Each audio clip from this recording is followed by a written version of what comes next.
agora 10 franciscano. Deixa eu aumentar aqui. Bom, João Pedro, espero que esteja ouvindo aí. Qualquer coisa é só dizer, aumentei o som aqui. Ok, estou ouvindo bem. Então tá bom. Então vamos começar aí, que eu também tenho que sair 5 horas. É só para ele ver sua cara. Tudo bom, João? Aí me diz para eu ir mudando também. Perfeito. Bom, eu fiquei com as folhas. 130 e poucos. Eu fiquei com as folhas 186 até 136. Não, 116. 116. Então foi um pouquinho 85 mais a 116. Eu fui um pouquinho mais adiante, mas tudo bem, pouca coisa. Tá bom, você pode fazer o da próxima. já que avançou. Sei lá. Já que o Nicolas fugiu, né? Não, você faz meio, entendeu? A parte do tópico 6, deixa para a próxima. Que é o... Sei lá, não sei o nome. Não, acho que eu não invadi. Direito Oficial e Estatuto Principesco Patrimonial. As codificações. Talvez. Então, isso a gente pode deixar para a próxima. Perfeito. O primeiro tópico que eu abordo aqui é parágrafo 4º, né? Pensamentos jurídicos notáveis. Ele começa diferenciando, né, o ensinamento jurídico empírico e o ensinamento jurídico racional de fato, né? O ensinamento jurídico empírico, ele entende que é aquele ensinamento jurídico mais artesanal, primitivo. A prática jurídica é o ensinamento jurídico aprendido com a prática de fato. Já o ensinamento jurídico racional, ele entende como algo sistematizado, racionalizado enquanto ciência. Lógica da faculdade, enfim. Profissionais e produtos de cada sistema, eu coloquei aqui. Do sistema empírico é o intercessor e do sistema racional é o advogado. Aí eu botei de... Quer participar? Quer ler? Bom, a Idade Média distinguia rigorosamente o intercessor do advogado. O primeiro tem sua origem nas peculiaridades do processo da Assembleia Forense, enquanto o segundo jurídico nos tribunais principescos. Força probatória dos protocolos, records. No texto destacado, eu coloquei que nós temos... Eu coloquei duas faces da advocacia ainda presentes. A do intercessor, que é fruto da formalidade do direito, e do advogado, que é fruto da racionalização. Particularmente na história do processo francês, destaca-se claramente o formalismo verbal como fonte da instituição do intercessor em conexão com as estritas máximas processuais da Assembleia Forense. O princípio fautes valent exploit, não sei se está certo, é a rigorosa vinculação das próprias partes dos julgadores à palavra formal jurídica, uma vez pronunciada. Obrigavam o leigo a recorrer a uma avant-roulier ou prolocutor, que era escolhido pelo juiz do círculo dos julgadores e ajuntado à parte solicitante para pronunciar, em lugar e em nome destas, palavras necessárias à continuação do processo. Eu não coloquei aqui, mas isso está na folha 80.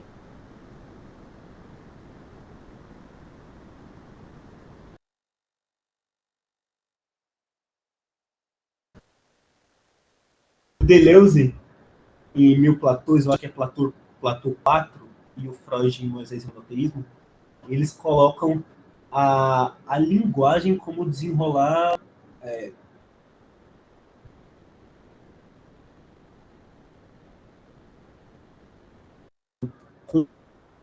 por intermédio da linguagem o que ele estava raciocinando, ele se sentiu super poderoso. O direito tem essa semelhança com a magia, porque o advogado literalmente faz um feitiço, né? Um mandado de segurança para defender direito livre e certo.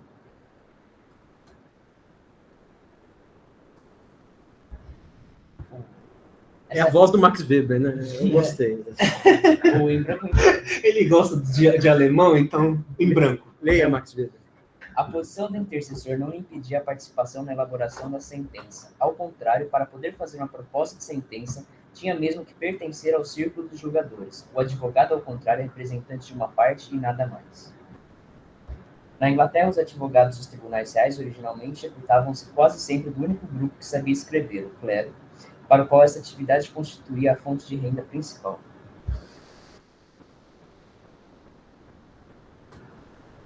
Olha, essa parte aqui eu vou fazer uma.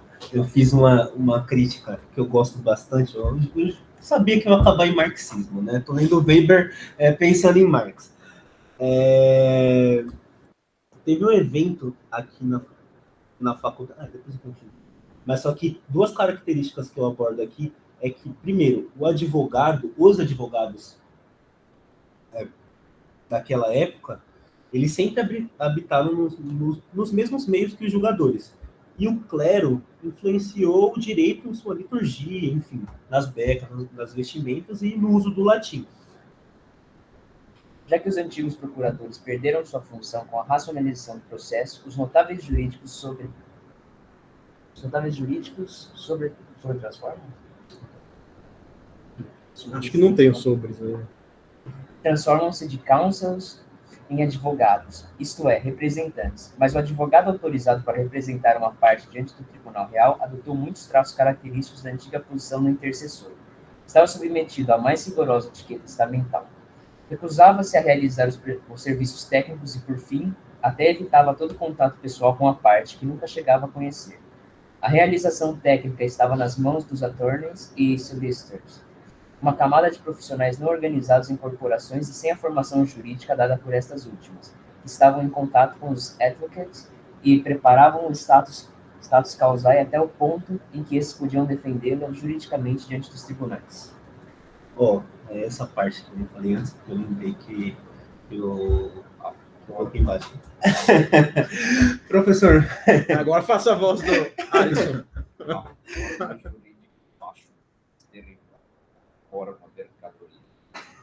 Professor Alisson, no evento que teve aqui, eu acho que foi semana retrasada sobre Lava Jato, ele fez um comentário que eu achei bastante interessante.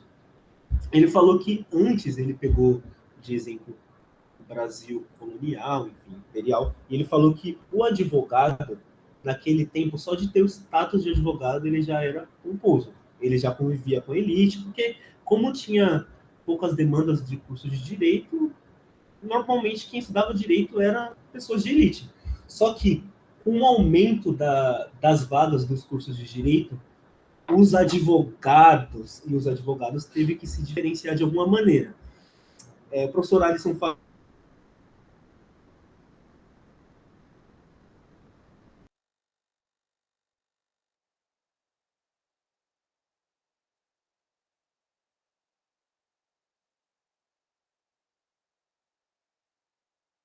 pequenos advogados porque eles têm um padrão de vida muito alto. Ao contrário do que era aqui, quando advogado era um advogado e tinha a figura do consuls, eu acredito que atualmente esse advogado que não seria um advogado, né? O que funcionava como um assistente jurídico são os pequenos advogados. Continua fazendo serviços técnicos e não ocupam os mesmos locais que os juízes, ministros, enfim.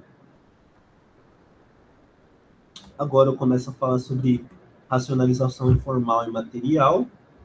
E vai lá. Chegamos com nossas considerações ao problema importante, já tocado em algumas ocasiões, da influência das formas de dominação política sobre as qualidades formais do direito. Sua discussão conclusiva pressupõe, no entanto, a análise das formas de dominação que faremos mais adiante. Mas algumas observações gerais já podemos fazer aqui. A antiga justiça popular originalmente era um processo expiatório entre clãs, e por toda parte arrancada sua primitiva irracionalidade formalista pela ação do poder principesco e magistrático, e eventualmente do poder sacerdotal organizado, sendo ao mesmo tempo fortemente influenciado por esses poderes o conteúdo do direito. Essa influência difere de acordo com o caráter da dominação.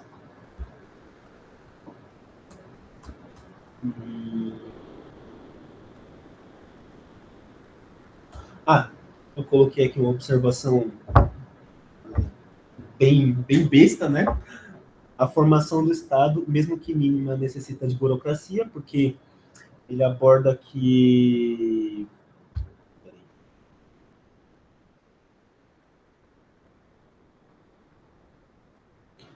nesse capítulo ele começa a falar que... Deixa eu lembrar.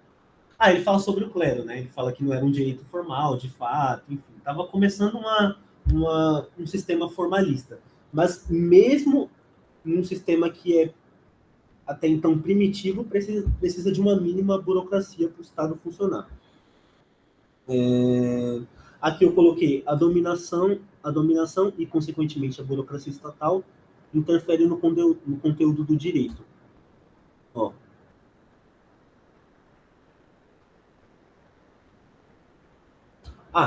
Eu relaciono isso com um sacerdotal organizado.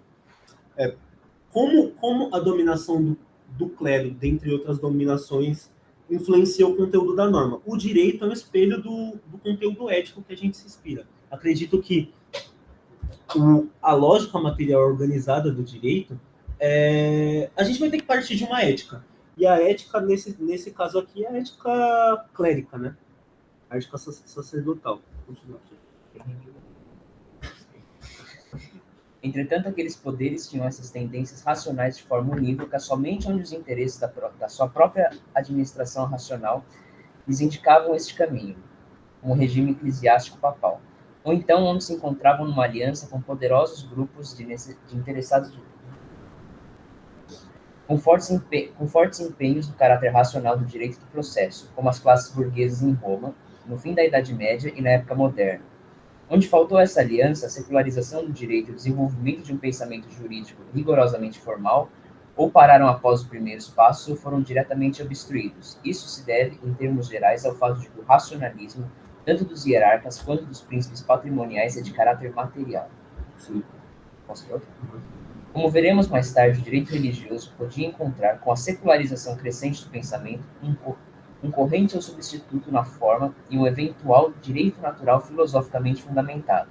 Existia ao lado do direito positivo, em parte como postulado ideal, em parte como doutrina que com intensidade diversa influenciava a prática jurídica.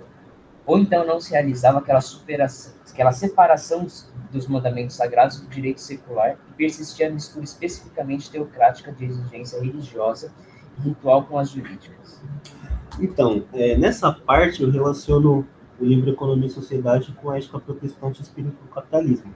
É o que eu estava falando antes dessa parte. A racionalização material do direito é algo que, fundamentalmente, se relaciona com algum sistema ético-moral. Em Ética Protestante e Espírito do Capitalismo, o autor se dedica a investigar como a crença calvinista influenciou no desenvolvimento da sociedade estadunidense. O direito, como ele é espelho de uma ética social, ele vai ter que partir de uma lógica material. Aqui ele está falando sobre racionalidade, né, formal e material. A racionalidade material do direito vai ter que partir, em tese, de uma crença. Isso ele aborda um pouquinho mais para frente também. Em paralelo com o direito, é necessário, para que se crie um sistema jurídico materialmente lógico, uma crença fundamental. Em nossa sociedade, como pontua o autor, são as visões burguesas provenientes do iluminismo e de suas evoluções. Eu estava até falando antes do professor chegar, num podcast que eu estava escutando do professor Faria. Ele fala que está falando sobre Weber, né? Ele fala que nosso sistema é muito racional e essa racionalidade vem justamente das evoluções burguesas, né? Foi daqui que eu tirei, eu lhe referenciei. Há autores que argumentam que o direito morre com o sistema capitalista, pois é produto dele. Olha, aqui eu estou referenciando referenciando a vida inteira, né? Aqui eu estou referenciando Pachucanes, e como o direito ele é espelho do sistema, né?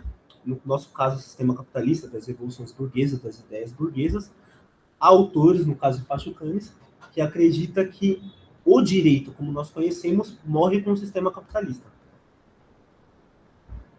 Certos traços comuns na estrutura lógica do direito podem ser produtos de formas de dominação muito diferentes.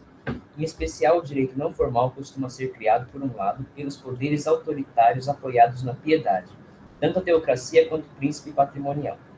Por outro lado, também determinadas formas de democracia podem ter consequências formalmente muito parecidas.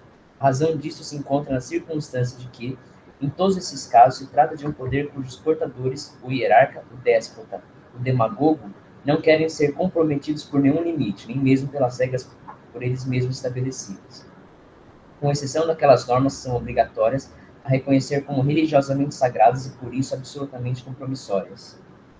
Ó, aqui eu coloquei que o Brasil tem um histórico bastante extenso de governos populistas, né? E quando eu coloco longe de observar somente os casos crassos, eu quero dizer que quando a gente fala de alguém que não quer ser limitado pela norma, um caso crasso, na minha opinião, é o governo do último presidente, né? Do Bolsonaro. Mas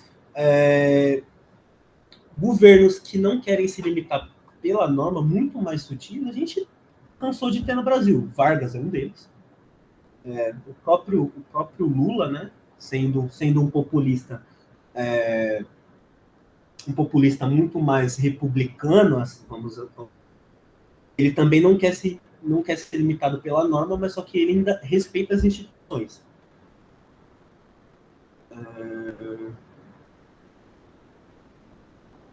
Eu coloco aqui. Percebe-se que desde os tempos mais remotos, figuras políticas que ocuparam o cargo máximo do poder executivo, no caso do Brasil, né, em nome dos mais diversos pilares éticos, desgastaram a República com o intuito de obter mais poder para si e enfraquecer as outras instituições.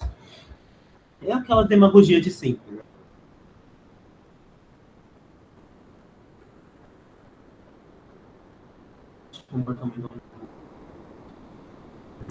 Então,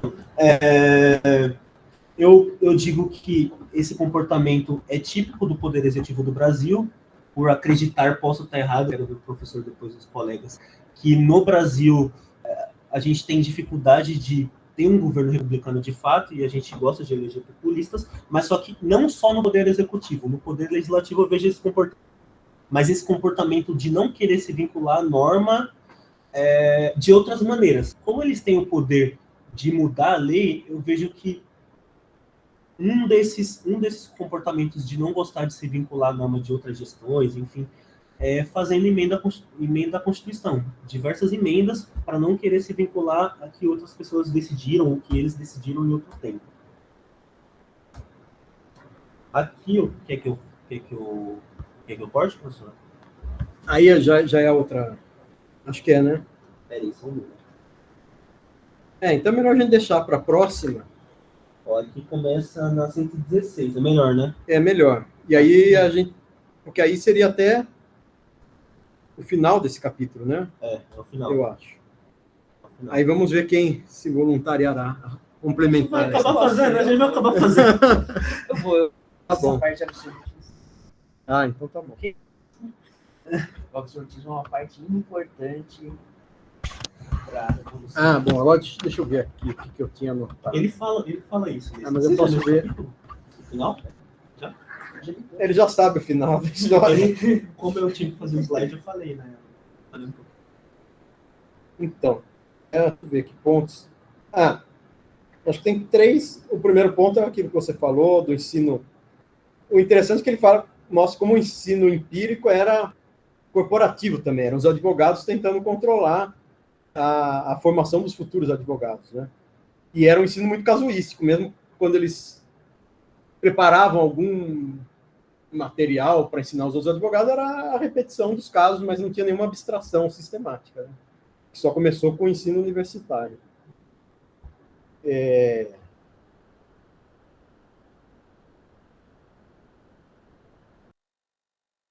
Você queria falar? Então, eu lembrei que eu não fiz anotação, ou fiz e não falei, que esse comportamento corporativo a gente ainda tem. Uma OAB extremamente corporativa, em tese, né?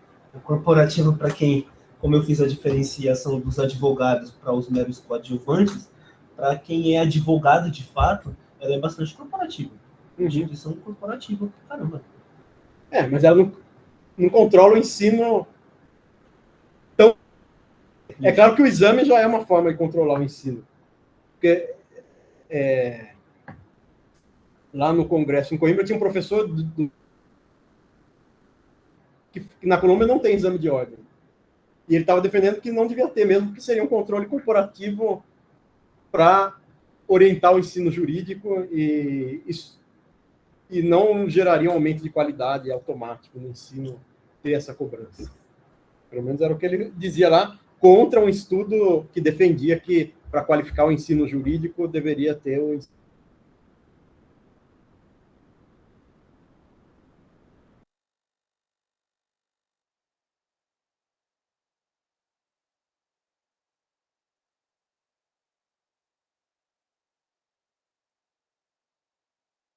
Só isso. Tanto que teve uma luta para colocar, acho que tem agora, filosofia e... Tem. Duas questões. Não, mas já tem filosofia, né? Tem, Então, agora tem eleitoral e financeiro. para dizer que é uma matéria importante, porque se não está no exame da ordem, o aluno não se interessa. Duas questões de 80, né?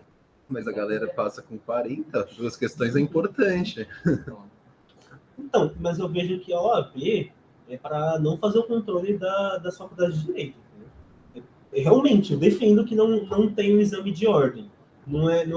Mas só que a gente está fazendo um controle posterior com a OAB porque ninguém quer se indispor com os donos de universidade. Entendeu? Ninguém quer se indispor com as grandes redes. Porque se a gente tivesse um ensino de qualidade, de fato, não precisava do exame de ordem. A gente confiaria. Ele estudou 5 anos, ele sabe do que está falando. Mas... O exame não controla muita coisa também. Né? Você não pode ser controla treinado nada. para passar no exame. Descontrola se você consegue escrever, assim, um mínimo, né? Um parágrafo de 3 linhas com coerência, assim. Um psicotécnico, né? Quase isso.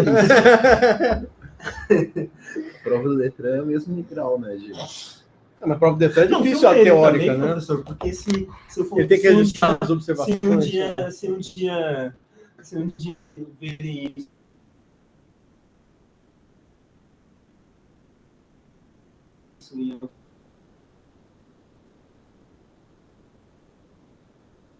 cancelado, eu quero levar todo mundo. Não, mas tem a parte mais interessante, acho que é o princípio que fala do direito romano, né? Diferente dos outros direitos. É influenciado pela religião, mas de uma forma diferente do que os outros direitos, né? E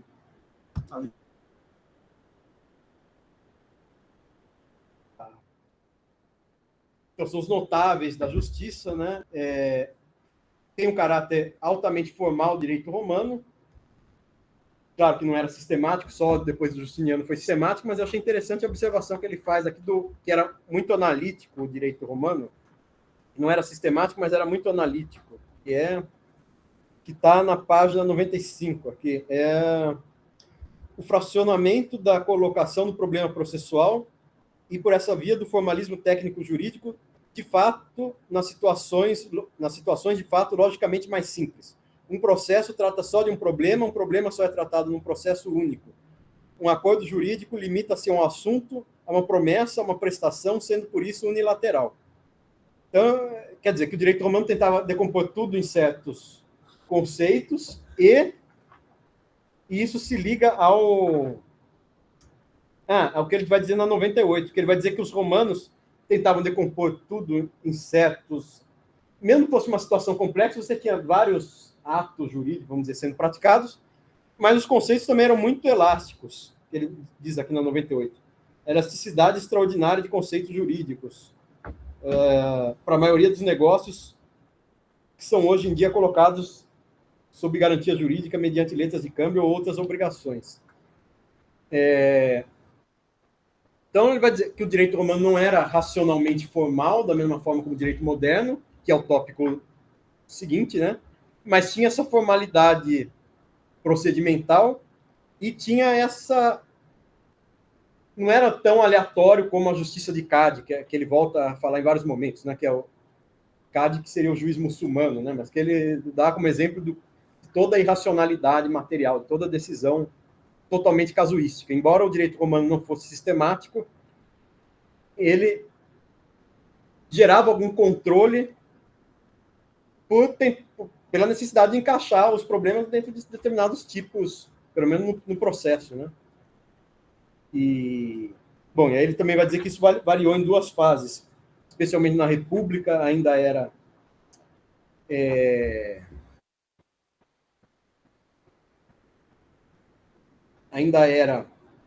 muito baseado no poder dos jurisconsultos para a maioria dos casos. Mas, ele disse, nos casos políticos tinha uma certa irracionalidade, porque dependia da oratória, os processos políticos. Mas no Império tudo foi mais centralizado, claro, pelo imperador, mas o imperador colocou o direito sob comando dos técnicos do direito mesmo, quer dizer, que viraram os burocratas sob comando do imperador. Não lembro a página aqui. Mas acho interessante ele falar, enfim, de que maneira o direito... É a página 96, né? Professor, a racionalidade, eu ainda fico... não é que eu odeio a Common Law, mas só que não é que eu odeio a Common Law, só que a racionalidade na Common Law é questionável, né? Porque é um sistema muito, muito ruim. Eu vou defender o Weber. Um negócio que ele mesmo fala, eu não lembro em qual capítulo que ele fala que no direito medieval mercantil eles eram totalmente contra a racionalidade, né? Para criar esquemas que favoreciam eles mesmos, né? O capital comercial. Uhum. Então, ele também, se eu não me engano, eu não sei se ele fala aí, mas eu sei que eu já li, pelo menos no A Gênese do Capitalismo Moderno, que ele fala que o Common Law era feito por juízes ligados aos interesses do capital comercial, então por isso que fazia tudo dar certo. Mas ele fala duas coisas interessantes também no Common Law. Primeiro, que, aqui, a página 103 e 104, que era um direito dividido, quer dizer, para as questões comerciais, especialmente, era um direito muito formal, do que era decidido pelos tribunais do reino. Página 103, aí, na última linha. Ele diz que a justiça inglesa era bipartida, era formal para os assuntos que chegavam aos tribunais do reino, que eram inclusive os assuntos comerciais, então a decisão centralizada, mas os juízes de paz que tratavam dos delitos cotidianos das massas, quanto a esses nada tinha de formal o direito e era diretamente a justiça de Cádia. Ou seja, essa aplicação irracional num grau nunca visto entre nós no continente. E aí ele diz numa outra página o seguinte, que o direito enfim, que a Inglaterra fez a Revolução Industrial, não só por conta do seu direito, mas apesar do seu direito, né? Professor, ele fala que quando tratava do que era sistematizado, deixa eu ver.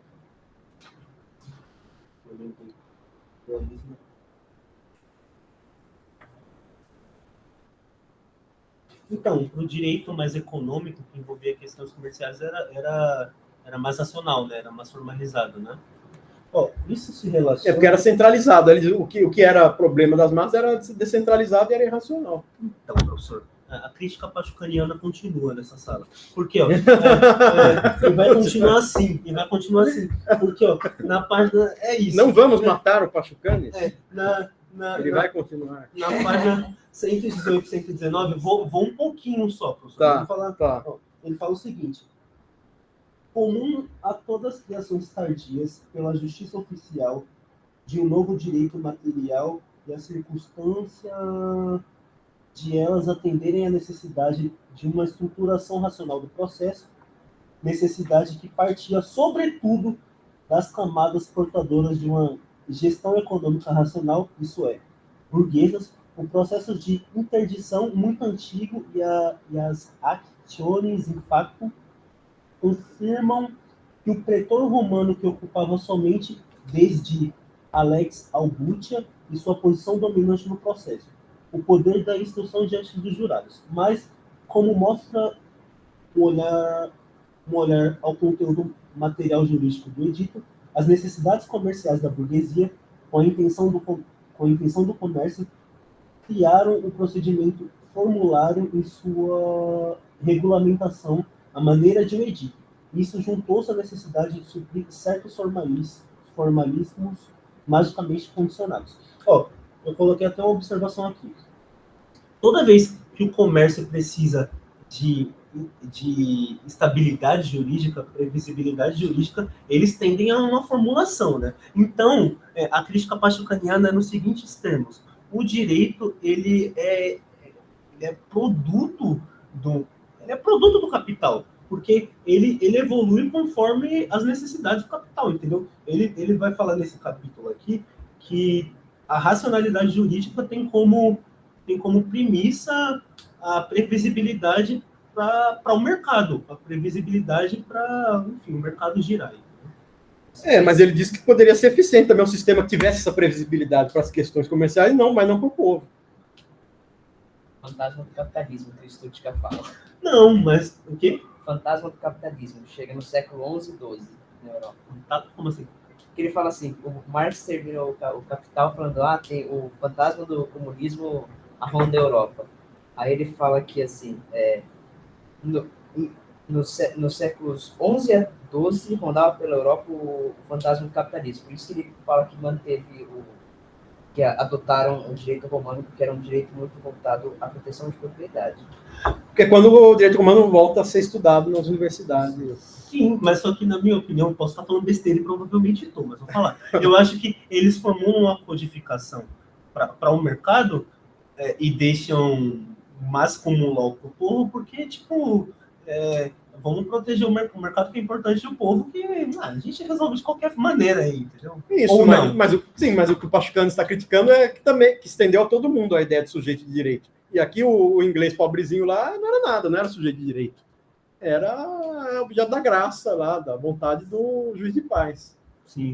Então seria uma parte pré-capitalista assim, no sistema jurídico inglês. E aí, por isso, essa observação do Weber. Tinha uma parte em que o direito inglês contribuía para o desenvolvimento do capitalismo, mas outra parte o capitalismo se desenvolveu lá apesar desse direito, né? Quer dizer, porque essa divisão continuou até o século XIX entre os tribunais reais e o common law, que era o direito descentralizado, puramente consuetudinário, jurisprudencial. Assim.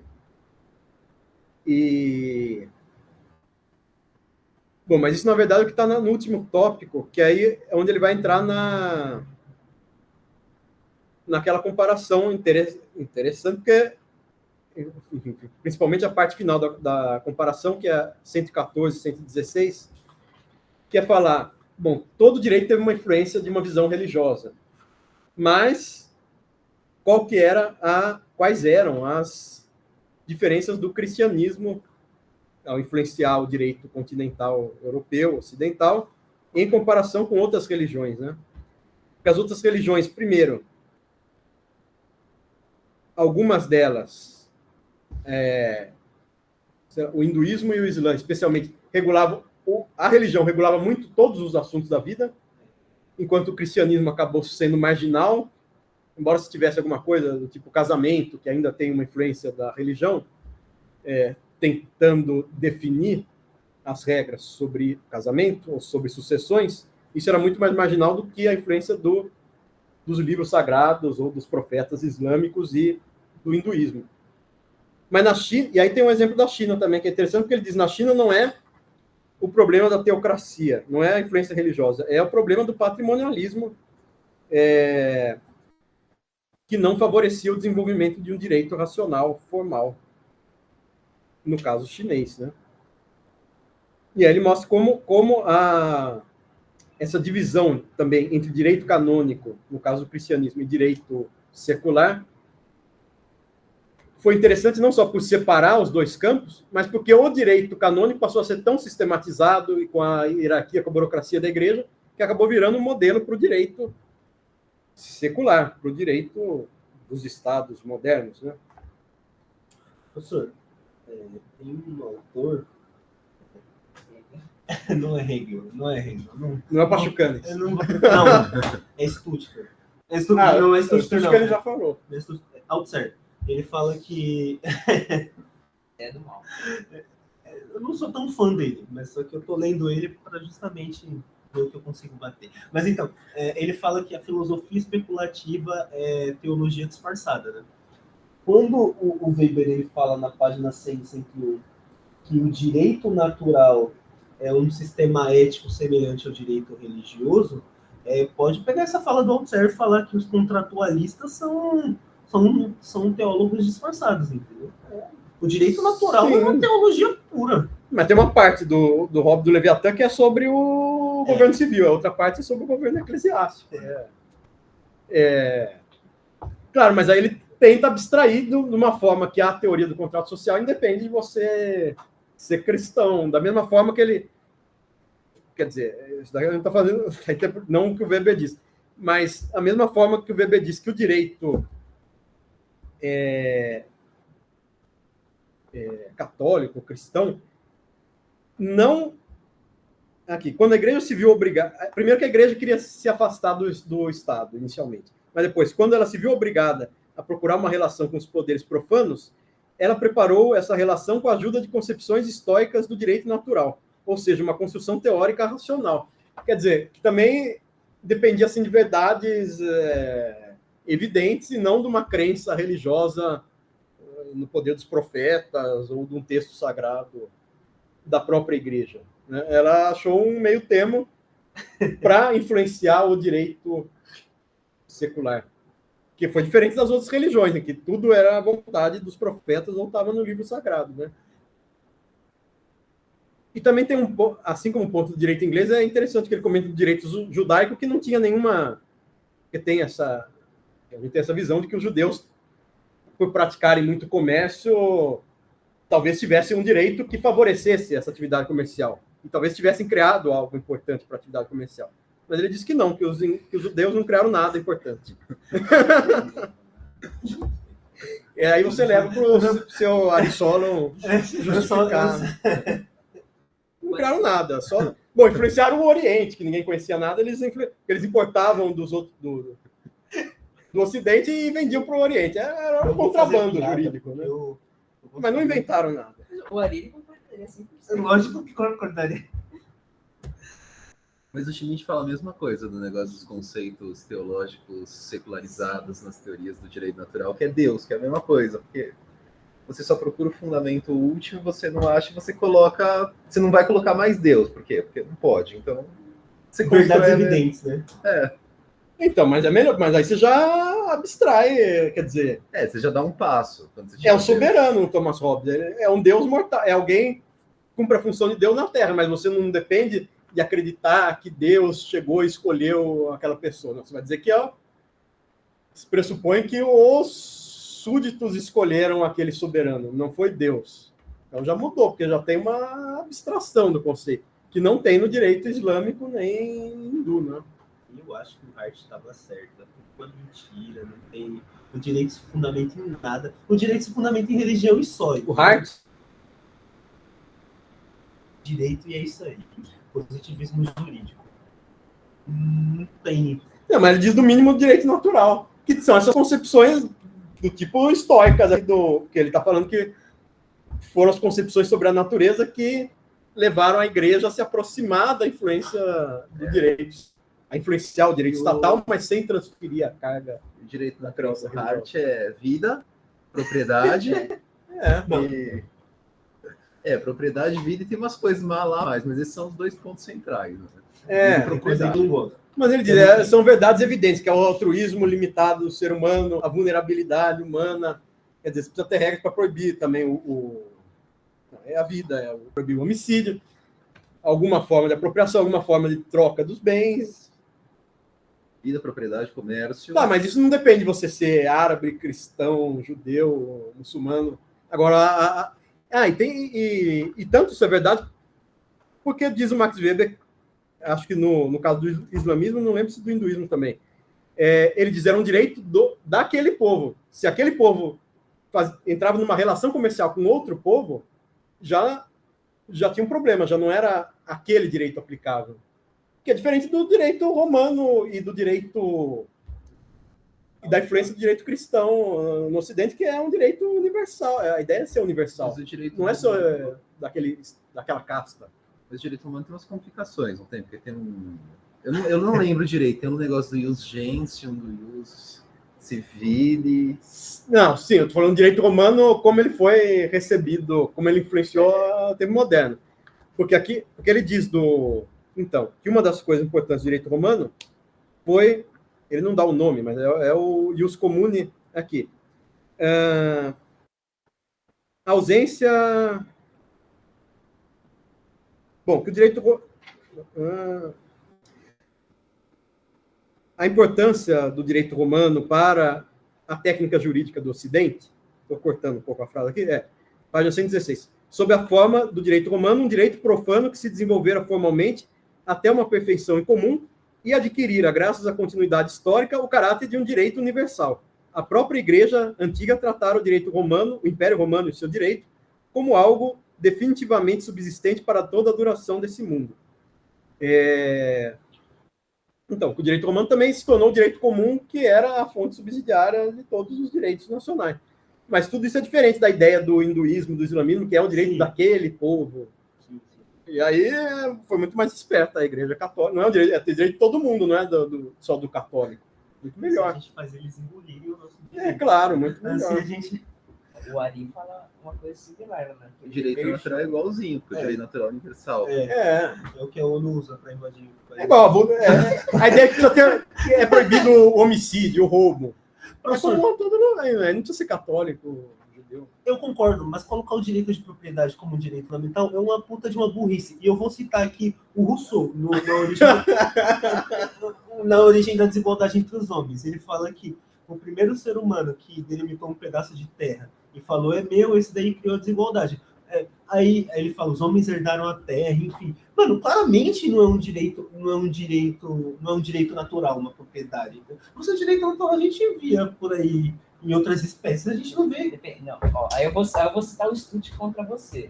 Ele fala justamente no comunismo primitivo, a primeira forma de apropriação era justamente a forma de trabalho sobre a terra, sobre as coisas. Concordo. Mas é propriedade particular. Mas a justificativa do Locke é essa. Concordo. Você começa... Porque você trabalhou a terra, é sua. Só que tem gente que não está trabalhando. O John Locke é quase um comunista, né, com essa história da terra. Ele fala que só quando você trabalha a terra é sua. John Locke. Mas tinha uma coisa importante aqui. Vocês ficam falando de outras coisas. Vai entrar, ele fez um tweet assim, o Rousseau, aquele pistolista dos anos 1700. Não, o Rousseau. Então, sobre o Rousseau. Mas o Rousseau é justamente aqui o inimigo da burguesia, porque ele diz aqui, a página 103, né? Quem quer a justiça material? Não, aqui. Sobretudo para os primeiros. O problema é que quem são os primeiros aqui? Bom, quem tem as empresas permanentes, econômicas e políticas? Claro, sobretudo para os empresários, a justiça formal e, ao mesmo tempo, racional é uma garantia da liberdade e também, ele diz, de uma forma bonita, da diferenciação crescente da situação de poder econômico e social. Quer dizer, o direito formal permite o aumento da desigualdade material. E o direito formal é inimigo da justiça material e vice-versa, tanto da justiça popular, da democracia direta ática, quanto da justiça dos patriarcas, dos déspotas esclarecidos. Não sei se é essa parte aqui. Onde é que está, professor Pedro? Aqui, página 103. 103. É o segundo parágrafo. E por outro lado, todos aqueles que não querem a sujeição autoritária ou os instintos irracionais das massas, vem uma vantagem decisiva na justiça formal. O Rousseau não. O Rousseau queria democracia direta, não queria previsibilidade. Então, faz sentido a justiça formal possibilitar desigualdade, e isso não é um problema para quem se beneficia disso. Então, Fazer o quê, né? ele não está discordando disso, né? E isso, aliás, se relaciona àquela parte da aula passada que ele fala do direito do trabalho. Não era do direito do trabalho, era do contrato de trabalho, né? A liberdade de contrato, Ele fala isso na aula passada. Que ele trouxe o Marx, que possibilita o exercício da coação econômica. Que aí eu falei, até os realistas americanos criaram a doutrina de que a coação pode não só ser a violência física do Estado, a força estatal, mas também a coação econômica. Então, que são contemporâneos do Max Weber. Então, professor, eu tinha muita impressão, antes de ler esse livro, que o Marx e o Weber estavam muito distantes no que eles pensavam em si, mas eu percebo uma grande semelhança, assim, pelo menos no Economia e Sociedade. Acho que eles são muito próximos. Sim, ele só não concorda com a conclusão, que seria superior o socialismo, que ele diz, né? Uma parte que a gente leu. O socialismo seria juntar as duas burocracias, a econômica e a política. Pelo menos no capitalismo você tem as duas concorrendo, mais ou menos separadas. Mas os problemas são semelhantes, as críticas. Né? Uma análise muito próxima. O Mascaro fala assim, que eu não gosto de Weber, porque Weber não chegou nas determinações do capitalismo. Não chegou longe o suficiente. É isso. Alguma observação, doutor João Pedro? Alguma parte, Vossa Excelência?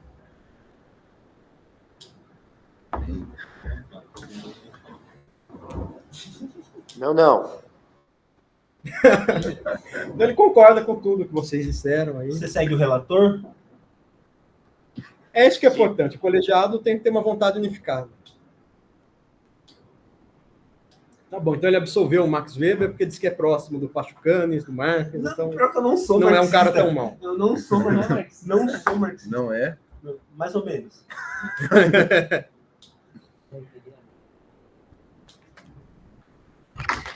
Então é isso, João. Semana que vem. Vamos manter para dar tempo de ler, a última quarta do mês, mas Aula vai ter também. a aula vai ter também. E é para trazer já uma proposta de ensaio, Isso. né? Então semana que vem é tudo online, João Pedro. Então